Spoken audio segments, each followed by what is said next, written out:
So now that we already had one of the endings, which is the bad ending, I think, because they got separated with each other.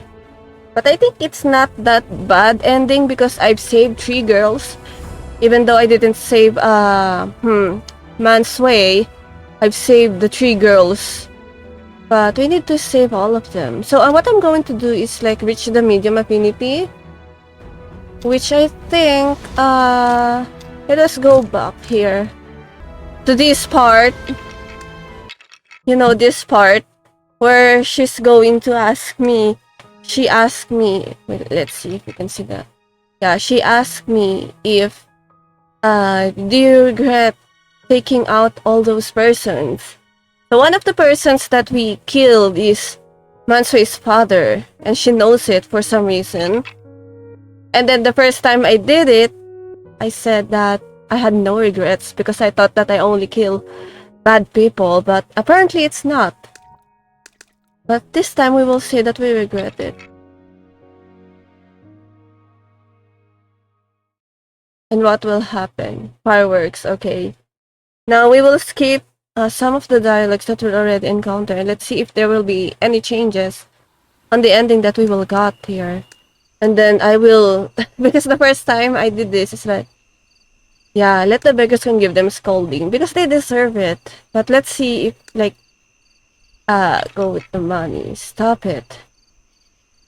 I spoke up to stop the girl, and at the same time, I stopped stepping on the beggars lying on the ground. I'm not going to kill your dad and uncle, so you don't need to hit me either. I grabbed the girl's stick and said to her.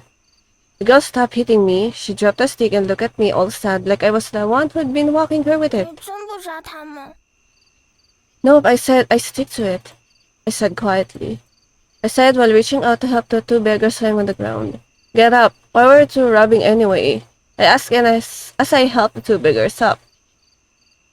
The 2 just pulled up by me, still bit shaken, didn't react right way. Got hands and feet, why not find a good work for a living? I asked again, a hint of impatience in my tone. 爷，好汉爷，俺们也想找个营生做，只是找不到啊。俺和弟弟都天生长得丑，弟弟说话还不利索。前2年光景好的时候还好找营生做，现在店铺关了那么多，没地方要俺们。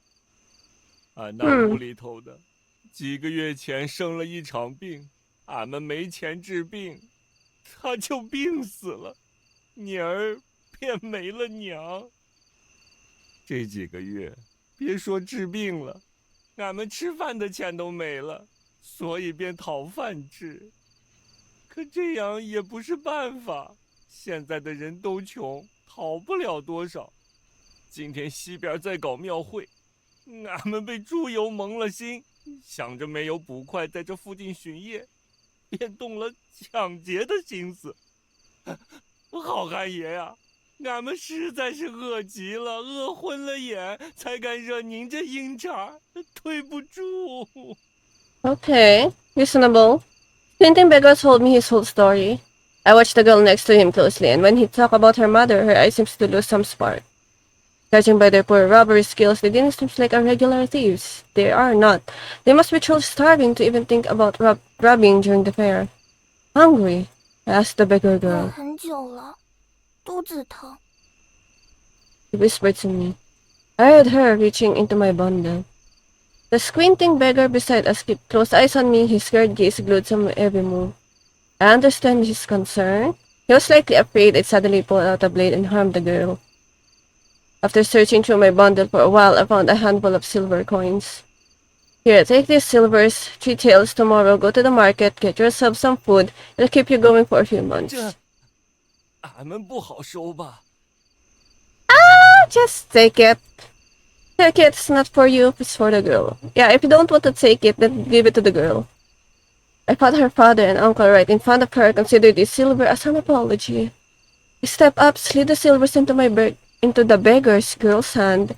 She glanced down, checking out the silvers. Then she looked up, her big eyes locking to me. I flashed a quick grin, trying to be friendly.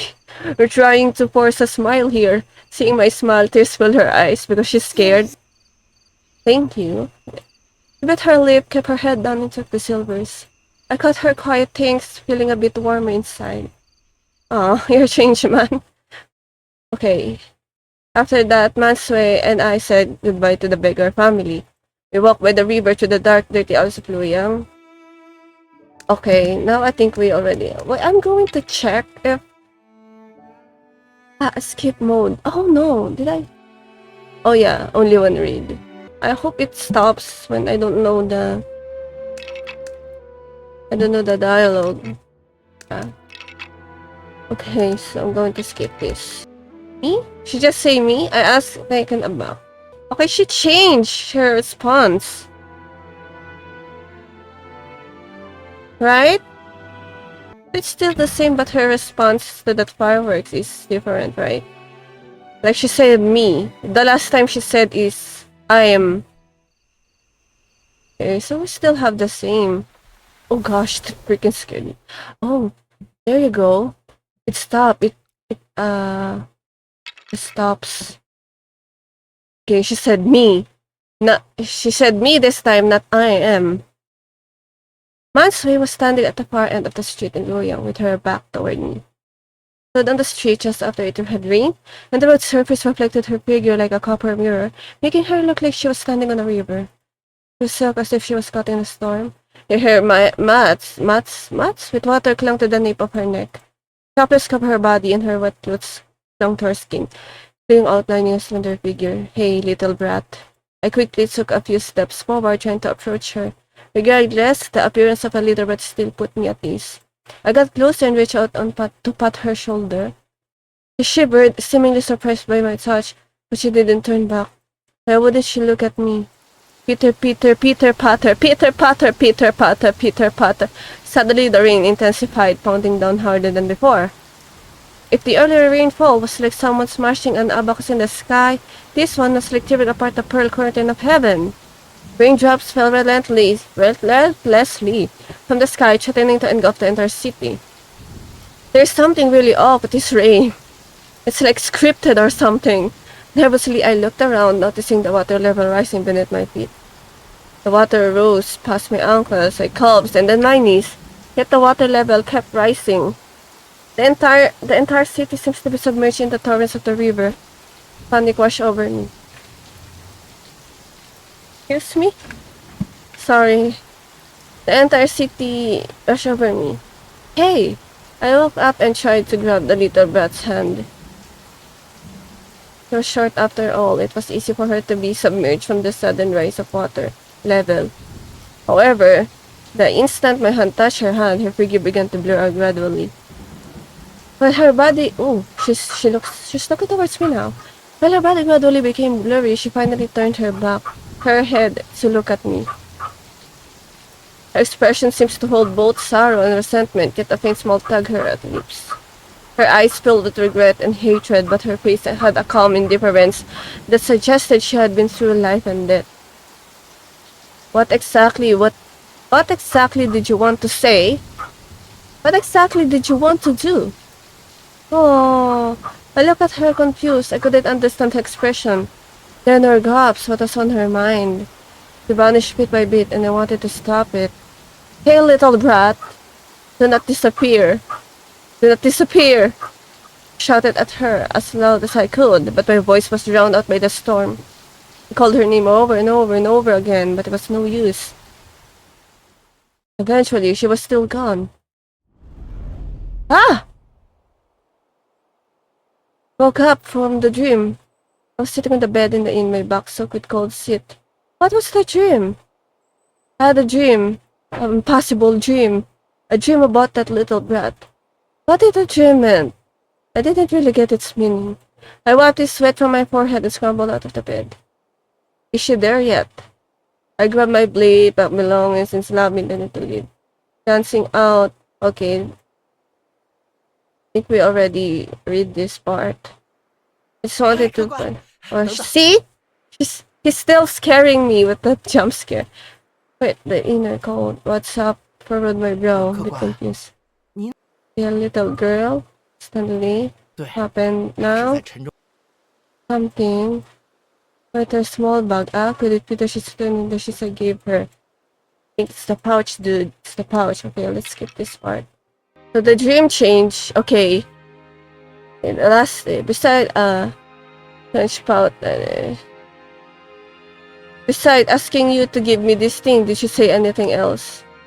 I asked the way the trembling voice wanted to give more intel to figure out her intent. 说了什么吗？ Think hard. 客官，他真没说什么。 Okay, well, wait, yes, I know that you have the luggage without a word.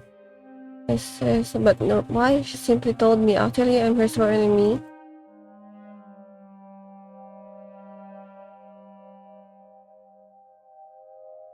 Although I was not sure to face her either. Should I apologize to her or try explaining things? I didn't know. I first went to the market. Temple fair was held yesterday. Okay, let's see if this will change. The market today, like the Brave said last night, people they occasionally pass her by. I visited yesterday, counter the beggar family. 喂， Oh, I see. Okay, the beggar girl is here. Hey, while I was staring at the elderly man, contemplating if I could ask him a question, a voice sounded from behind me. The beggar girl from yesterday came out of nowhere and stood beside me. Huh? It's you.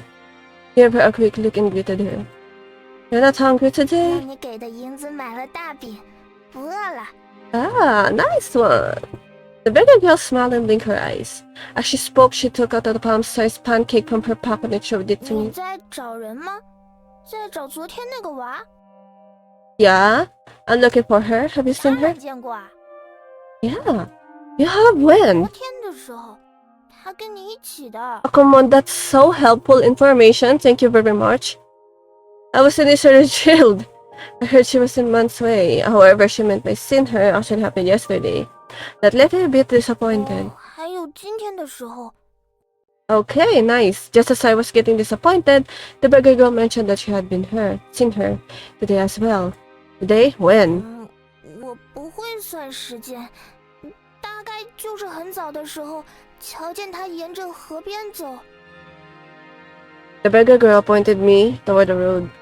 Strictly speaking, this wasn't exactly giving direction. She was pointing out the entire road along the riverbank. Thank you! Nevertheless, I still thanked her and quickly set off. Okay, now she's in the riverbank. But that was so earlier. I had a lead. Just that the little bit had walked along the river. After sneaking away, she didn't leave the city but instead continued along the river. Strange. Why would she walk along the river? Why?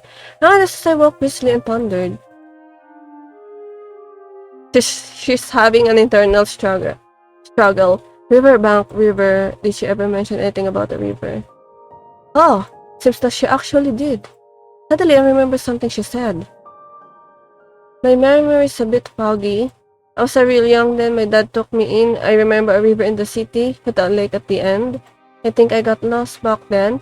Walk along the river crying till I reached the lake. That's when I found my dad. Oh.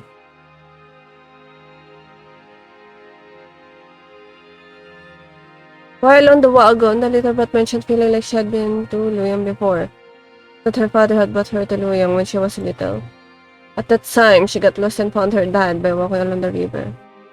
Really? So like his dad's corpse like flowing on the river? But her story was probably fabricated. Okay. He didn't believe her too. I'm sorry. Judging from her fresh and curious demeanor yesterday, it was probably her first time in Luyang. But why would she make up such a story? Couldn't understand, but I still plan to follow her lead. I walk along the river intending to find the lake at the end of the river, as she had mentioned. Wow, that's a beautiful scenery. I searched for a long time. I walked for several hours. I didn't eat anything at all, yet I kept walking. From day to dusk, I kept walking. Eventually, just when I was about to give up, thinking there was no lake inside Luyang, I seemed to have found one. The waters of Chan River flowed to the southeast corner of the city, where there was indeed a small lake. According to the old man who gave me directions earlier, this lake was once bustling port during the Sui and Tang Dynasty. Wait? So she was like a royalty or something? But it fell into disuse, a fewer people came here over time. Nowadays, the lake is not used for navigation, it's just an abandoned lake within the city, serving no purpose. Few years ago, a woman whose chastity was destroyed jumped into this lake. Her body never surfaced, and since then the lake seems haunted, with reports of a woman's crying echoing around. Many people find this place ominous, so even fewer people come here. I walk step by step. I check out the lake before me. You know what? Speaking of the girl who lost her chastity and then drowned here and then her body never resurfaced, don't tell me that Mansway committed something in here that is irreversible. As I walk step by step, I check out the lake before me. The small lake was tinged yellow by the twilight. The inner circle was dirty marsh, the middle circle was overgrown with weeds, and the outer circle consisted of dilapidated houses, giving it a desolate, bleak appearance. I searched around, but didn't find Mansway. Then she wasn't here. I knew it was a long shot. She would come here. What she would be doing in a place like this, like anyway? Just as I was about to leave, I suddenly noticed something unusual. Don't tell me a body is floating, please. About 10 years away from me, there's a stair shower footprints pressed into the muddy ground. Okay, it's on the muddy ground. The footprints clearly belonged to someone who wasn't wearing shoes. They led all the way to the edge of the lake. The footprints were very small, about a half size of my palm. It looked like someone like the footprints of that little brat. My spirit slipped dead. After searching for so long, I finally found what it seems to be her trace. I'm so scared right now, so I quickly ran toward and followed the footprints. Pitter patter, pitter patter, pitter patter, papper. My feet sunk into the mud with each step, springing up some dirt with my shoes. Step by step, I followed the footprints with difficulty. In the end, I found what she had left behind. That's so scary.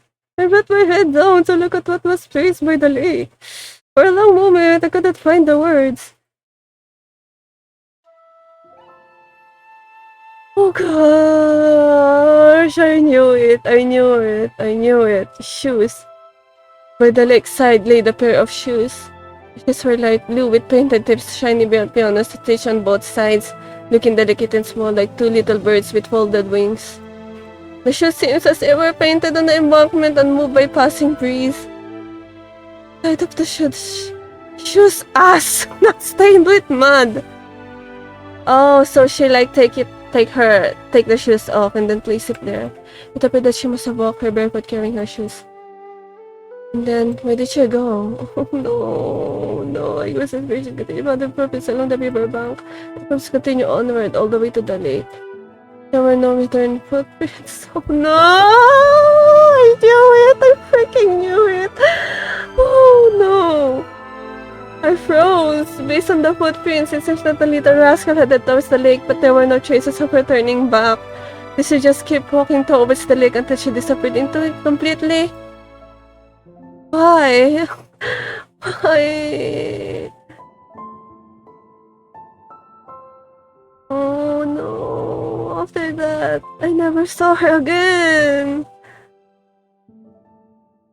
Oh gosh, she really did something. She really did commit something irreversible.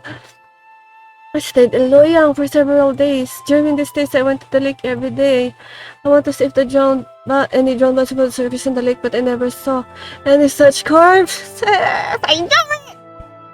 Later, I asked the nearby fishermen and I learned that although the lake seems to be within the city, it's actually connected to the Chan River. If someone jumped into the river here, it would be difficult to find them.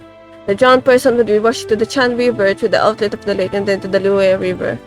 Once out of Luoyang, they will never be found again. Oh gosh. I pondered for many days but still couldn't understand. Why did the little brat live like that, and why did she give me the pouch in the end? She revealed to me that I was her dad's murderer, but then she chose to disappear. It's also inexplicable. Little brat, did you really jump into the river? Did you really die? Why didn't you seek revenge against me instead of choose to die on your own? What's the meaning of all this? After that, I continued southward, inquiring about her along the way, but I never found any information. I've been searching for an answer that can never be found. Didn't realize it until many years later. To be gone in such a sudden way, and the result of never finding an answer, were her way of getting back at me. It was the gentlest, yet cruelest payback. ending gone. Oh gosh.